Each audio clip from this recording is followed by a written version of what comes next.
In the deepest darkness, when pain makes even breathing impossible, is there a force capable of transforming suffering into song?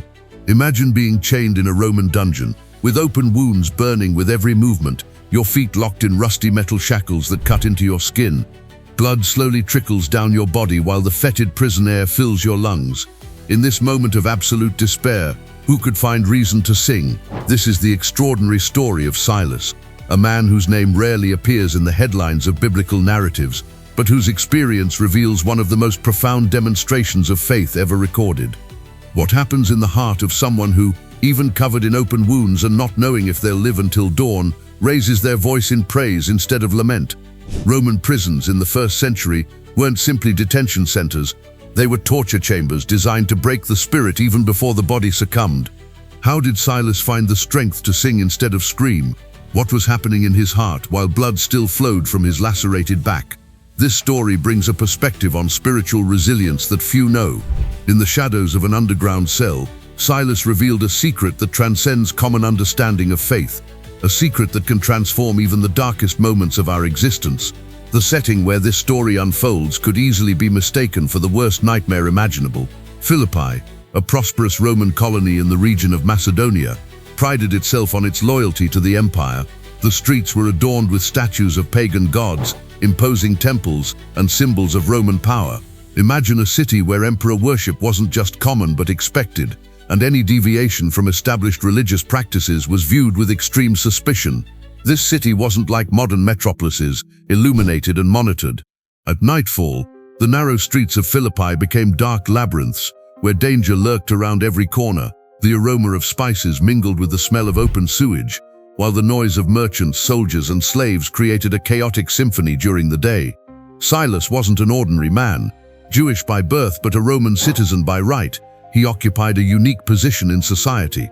Imagine someone who deeply understood the Hebrew scriptures and at the same time navigated the complicated Roman social system with fluency.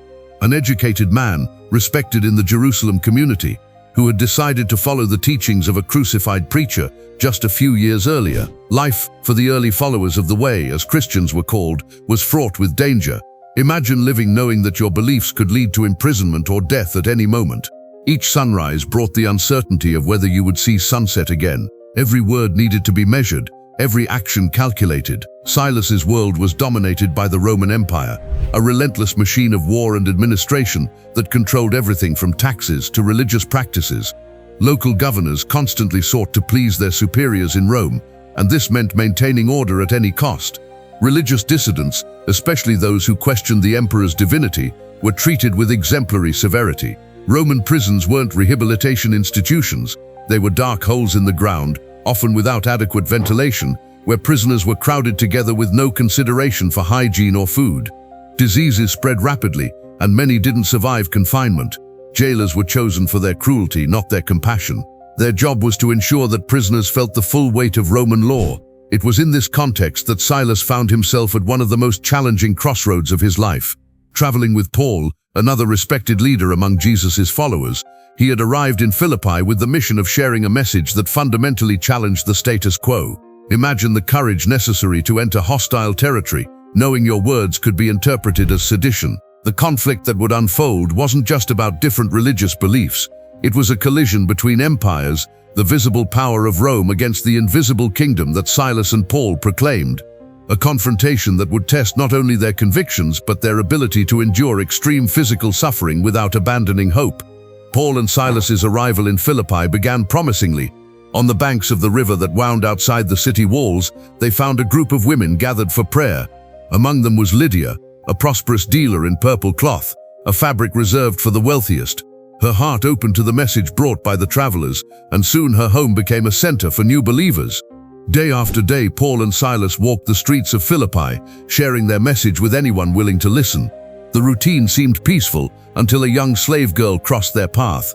Her body was frail, but her eyes revealed an inner storm. Possessed by a spirit of divination, she was exploited by her owners, who profited from her predictions. The girl began following them, shouting, "These men are servants of the Most High God and are telling you the way to salvation." Day after day, her voice echoed behind them, creating a spectacle that attracted unwanted attention. Paul, perceiving the girl's suffering, finally turned and commanded the spirit to leave her. The silence that followed was more revealing than any shout. Her eyes, once wild, now reflected peace, but the tranquility was short-lived. The slave owners, seeing their source of income disappear, seized Paul and Silas with brutal force. Imagine the shock when rough hands grabbed their arms and furious voices called others to join the attack. Dragged by the growing crowd to the marketplace, Paul and Silas found themselves before the city magistrates. The accusations were serious. These men are Jews and are throwing our city into an uproar by advocating customs unlawful for us Romans to accept or practice. The crowd, inflamed by prejudice and economic opportunism, united against them. Cries of guilty echoed among the columns of the square. Without proper trial, without chance for defense, the sentence was pronounced. The punishment, public flogging followed by imprisonment. The lictors, Roman officers who carried the fasces symbolizing authority, stepped forward. Each lictor carried a flagrum, a whip with bone and metal tips designed to tear flesh. The tunics of Paul and Silas were torn away, exposing their backs for punishment. The first blow fell like liquid fire on Silas's back. The sound of leather cutting through air was followed by the devastating impact on skin. There was no time to process the pain before the second blow, and then the third. The count continued beyond what any mind could track. Each strike opened new furrows in the flesh, creating wounds that overlapped previous ones. Blood flowed freely, staining the stone floor beneath their feet. The crowd watched, some with silent horror, others with vindictive satisfaction. The magistrates looked on impassively, ensuring the punishment was severe enough to serve as an example. Silas's consciousness oscillated between agonizing clarity and the merciful fog that precedes fainting. When the blows finally ceased, his legs could barely support him. The guards dragged the two bloodied men through the city streets, each step a new experience of pain. The Philippian prison wasn't merely a place of confinement. It was a hole dug into the ground, without windows to allow entry of air or light. The smell was a nauseating mixture of human excrement, dried blood, and despair. Other prisoners, some there for months, watched with empty eyes as the new companions in misery arrived. Put them in the inner cell, ordered the chief jailer, and fastened their feet in the stocks. The inner cell was the most remote and secure section of the prison, reserved for prisoners considered most dangerous or those condemned to execution. The stocks were an instrument of torture disguised as a security measure. They consisted of two heavy pieces of wood with cutouts to secure prisoners' ankles. When closed, the stocks forced the legs into an unnatural position, causing painful cramps that worsened with the passing hours. With his back raw and now his ankles secured, every movement became an exercise in agony for Silas. The tortuous position in the stocks pulled at the torn skin of his back, reopening wounds that were trying to clot. The cold of the stone floor penetrated his bones, while the feverish heat of infected wounds began to spread. Other prisoners moaned in the darkness, some delirious with fever, others crying silently. The air was so scarce that each breath required conscious effort. Hours dragged by with cruel slowness. There was no way to know if it was day or night in the outside world. Silas felt his mouth dry from dehydration, his tongue swollen and rough, could barely form words. Hunger twisted his stomach, but pain overshadowed any other physical discomfort. The wounds on his back throbbed as if they had a life of their own, each beat of his heart sending new waves of agony through his battered body. Silas's mind wandered between memories of the past and the nightmare of the present. He remembered the teachings he had received since childhood about the prophets who suffered persecution. He recalled the stories he had heard about Jesus, whose flesh was also torn by Roman whips before his crucifixion. Beside him, Paul also suffered in silence. Communication between them was reduced to occasional glances when their eyes could distinguish shapes in the near-complete darkness. Both knew they might not survive the night. The open wounds, exposed to the unhealthy prison environment, were open doors for deadly infections. It was around midnight, when darkness seemed most impenetrable, that something extraordinary happened. No one could say who began, whether Paul or Silas, but a soft trembling sound emerged from the deepest cell of that prison. At first it might have been confused with a groan of pain, but soon it became clear that it was something completely different. It was singing. The words of an ancient psalm, memorized since childhood, formed on Silas's parched lips. "The Lord is my shepherd, I shall not want." The melody was uneven, occasionally interrupted by gasps of pain, but persistent. Paul joined his voice to Silas's, like an improvised duet on the most unlikely stage, their voices intertwined in the darkness. "Even though I walk through the valley of the shadow of death, I will fear no evil, for you are with me." The other prisoners, initially confused by the unusual sound, quieted their laments to listen. Some may have thought the newcomers had gone mad from pain. Others, perhaps, felt a strange comfort in those sung words that spoke of hope amid despair. What few know about this story is that Silas was no stranger to suffering even before this imprisonment. Historical documents and references in Paul's epistles suggest he suffered from a chronic eye condition, possibly the same thorn in the flesh that Paul would mention later. This constant physical affliction had taught Silas a profound truth: the body can be in agony while the spirit remains intact. In the Jewish communities where Silas grew up, there existed a concept known as simcha shel mitzvah, the joy that comes from fulfilling divine commandments, even in difficult circumstances. This wasn't a superficial joy, but a deep satisfaction that transcended external circumstances. For Silas, singing in that prison wasn't an act of denying pain, but an affirmation of something he considered more real than his immediate suffering. There is also historical evidence that Silas had been trained from youth in ancient Hebrew singing traditions. The Levites in Jerusalem's temple were known for their breathing techniques that allowed singing even when the body was under extreme discomfort. These techniques, passed down through generations, made it possible to control breathing in ways that minimized the pain of wounds while singing. What is also rarely mentioned is that the name Silas is the Greek form of Saul or Shaul in Hebrew, which means asked for in prayer. His very name carried the story of someone whose existence was the result of petitions to the divine. Singing amidst suffering was for him a way of honoring the very essence of his identity. Roman prisons of the 1st century were built with a peculiar acoustics. Roman architects, masters of engineering, inadvertently created chambers where sound reverberated in specific ways. The inner dungeon where Paul and Silas were confined functioned as a resonance chamber, amplifying their voices so they seemed stronger than they really were. The biblical text mentions that the other prisoners were listening to them, but doesn't reveal the silent transformation occurring in those condemned men and women. Extra-biblical accounts suggest that many of these prisoners later released joined the Christian community in Philippi, citing that night as the moment they found hope beyond hopelessness. The Roman jailer, whose life would be spared after the subsequent earthquake, had a name, Stephanos, as indicated in archaeological inscriptions discovered in Philippi. This man had served in the Roman legions and witnessed countless horrors in battles throughout the empire. Cruelty was his trade, and others suffering his routine. However, something in the singing of those Jewish prisoners penetrated the emotional armor he had built over years of brutal service. What also remains hidden in traditional narratives is the fact that Silas possessed rudimentary medical knowledge, common among educated Jews of his time. He knew that singing, despite being painful, helped expand the chest and improve blood circulation, potentially accelerating the healing of his wounds. What seemed a purely spiritual act also had a pragmatic dimension of self-care. Later writings from Paul's traveling companions suggest that, on that night in prison, Silas suffered with high fever and intermittent delirium. His singing was interspersed with periods of unconsciousness, during which Paul continued alone, determined to keep the flame of hope alive. This reality makes the persistence of his praise even more extraordinary. The earthquake that shook the prison wasn't an isolated event. Historical records show that Philippi was situated in a seismically active region, and tremors were relatively common. What was extraordinary was the precise timing of this particular quake and its specific effects on the prison structure, which many interpreted as divine intervention.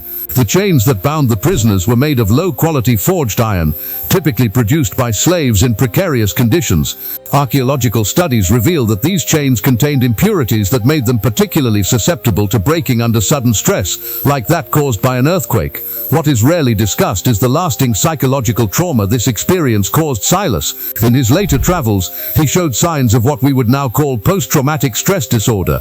His personal letters, some preserved in fragmentary form in private collections, reveal a man who frequently woke screaming in the middle of the night, his body reliving the sensations of the flogging and imprisonment. The songs that Paul and Silas sang weren't improvised. They were specific psalms, carefully chosen for their content, that spoke of deliverance, divine justice, and final vindication of the righteous. This deliberate selection transformed their singing into an act of spiritual and political resistance against Roman oppression. The story of Silas in prison quickly became legendary in early Christian communities, inspiring a tradition of martyrs' hymns, songs composed specifically to be sung in moments of extreme persecution. These melodies were memorable and simple, designed to be easily remembered even under torture. To discover more fascinating fascinating stories like this, simply subscribe to the channel and explore biblical narratives that are rarely told in all their depth and human complexity. Silas's story echoes through the centuries because it touches something deeply universal in human experience. We all face, at some point, our own version of the Philippian dungeon, situations where pain seems insurmountable and darkness impenetrable, moments where every fiber of our being cries out for relief that seems never to come. What Silas shows us isn't a path to escape suffering, but a way to inhabit it without being destroyed by it. His story isn't about denying pain, but about the possibility of coexistence between extreme suffering and unshakable hope. In a world where we constantly seek ways to avoid discomfort, Silas presents the radical concept of transforming pain itself into an instrument of liberation.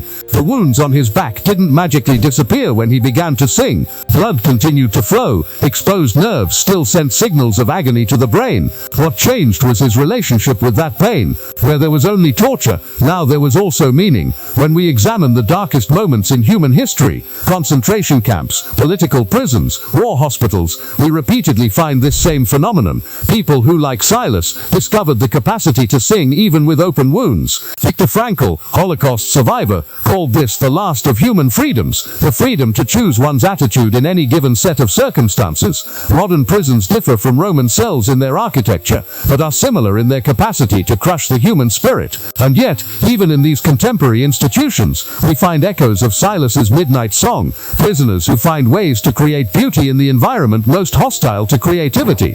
When the earthquake shook the foundations of the Philippian prison, it wasn't just a physical structure that trembled. An entire system of oppression was shaken. The jailer, representative of Roman imperial power, found himself on his knees before the same prisoners he had locked up hours earlier. The hierarchy of power was completely inverted. This is perhaps the most subversive aspect of Silas's story, how his singing became part of a silent revolution that would eventually subvert the power structures of the greatest empire the world had ever known, not through violence or military force, but through the demonstration of an inner freedom that no external prison could contain. Silas's wounds eventually healed, leaving scars he would carry for the rest of his life. These marks became a silent testimony to the night he discovered that singing was more powerful than screaming, that praise was a form of protest against injustice, that gratitude, even in brutal circumstances, was a revolutionary act. Silas's secret sorrow, his chronic condition, his unrecorded doubts, his persistent trauma, doesn't diminish his testimony. On the contrary, it makes it more accessible, more human. He wasn't a Superman immune to pain, but an ordinary human being who found extraordinary resources in the depths of his spirit. The next time you find yourself in your own metaphorical dungeon, remember Silas. Remember that singing is possible, even when everything inside you just wants to scream. That finding gratitude doesn't mean denying the reality of pain, that the most meaningful liberation often begins from the inside out. In the end, Silas's story isn't about physical survival, although he did survive. It's about spiritual integrity in the face of physical disintegration. It's about discovering that, even when everything is taken from us, there remains a sacred inner space where choice is still possible. A space where, even with multiple open wounds, we can decide whether to succumb to despair or raise a song of hope in the darkness.